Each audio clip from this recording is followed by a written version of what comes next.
Additive manufacturing, 3D printing. It promises this amazing future where we can create just about anything, on demand. But what if the very thing that makes it so incredible is also its biggest weakness? What if there's a tiny, hidden flaw that could bring the whole thing crashing down? So, let's dive into that paradox. The magic of additive manufacturing, right, is that it builds things layer by painstaking layer. But that's exactly where the problem creeps in.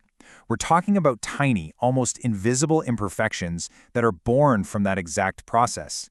We're going to unpack why understanding this is so critical for the future of engineering. All right, first up, let's talk about the incredible promise of AM. And then, we're going to peel back the curtain and expose the hidden flaws that can lurk just beneath the surface of what look like totally perfect parts. And it really is a revolution, no question.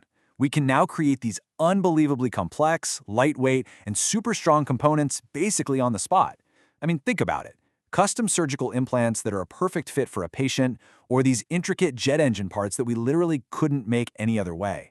This tech is a complete game changer for so many industries. But here's the catch. That dream of a perfectly printed part, it's being challenged by these hidden flaws. You can't see them with the naked eye, but when you put that part under stress, these tiny imperfections can grow, they can lead to cracks, weakness, and potentially catastrophic failure. And that's a huge problem in critical applications. So what are these flaws exactly? Well, let's meet the main culprits. Think of it as a rogues gallery of defects that engineers are battling every single day. First on the list, porosity. Okay, imagine you bake a loaf of bread and it's full of big air pockets. It might look fine from the outside, but you know it's not very strong. It's the exact same idea inside 3D printed parts. These tiny voids become stress points, and they compromise the part's internal strength before it's ever even put to use.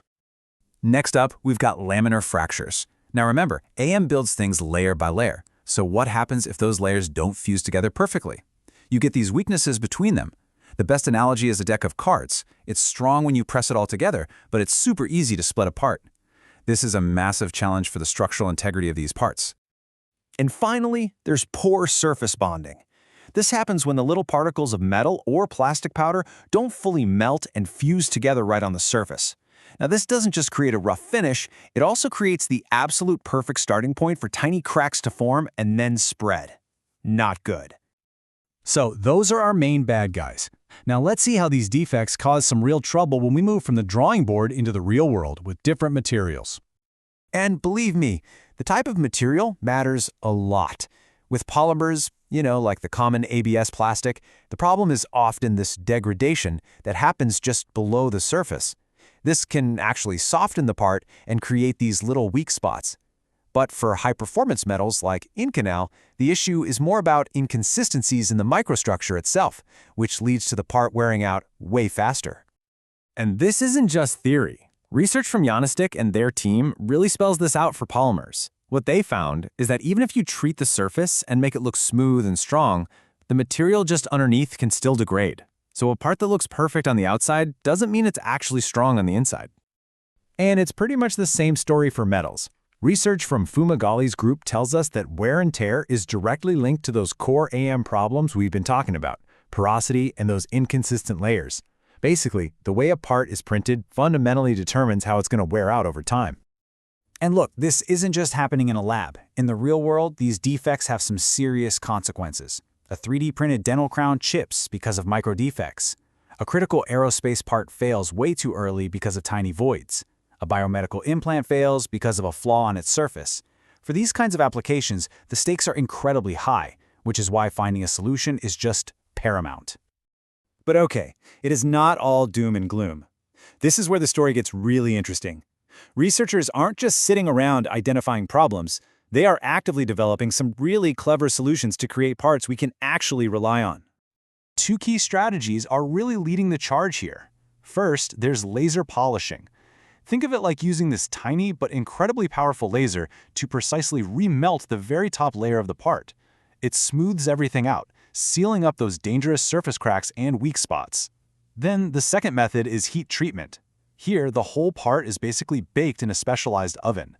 This process relieves all the internal stresses and helps those tiny voids, that porosity we talked about, to actually shrink and even close up completely. And the results? They're pretty impressive. These finishing steps directly fight back against all the flaws we've been discussing. When you reduce porosity, the part becomes stronger from the inside out. Improving surface hardness is absolutely crucial for any parts that rub against each other. And enhancing what's called tribological performance, which is just a fancy way of saying how well it holds up to friction and wear, means the part is simply going to last longer in the real world. The big takeaway is we get parts that aren't just stronger, but way, way more reliable. So what does this all mean for the big picture? Well, this whole quest to eliminate flaws isn't just some academic exercise. It is absolutely essential for unlocking the true potential of manufacturing as a whole. By first understanding that the building process itself creates flaws, and then by mastering these finishing solutions, we can finally move past the promise of additive manufacturing and into the reality of it. The end goal here is to confidently print parts for jets, for spacecraft, for medical implants, and to know that they are as close to perfect as we can possibly make them. And that really just leaves us with one final question. As our technology gets better and our ability to print becomes more and more refined, you have to wonder, is perfection even achievable? Or will the very nature of building something layer by layer always leave behind some kind of flaw, a ghost in the machine that we're just going to have to constantly fight? It's a fascinating challenge for the future.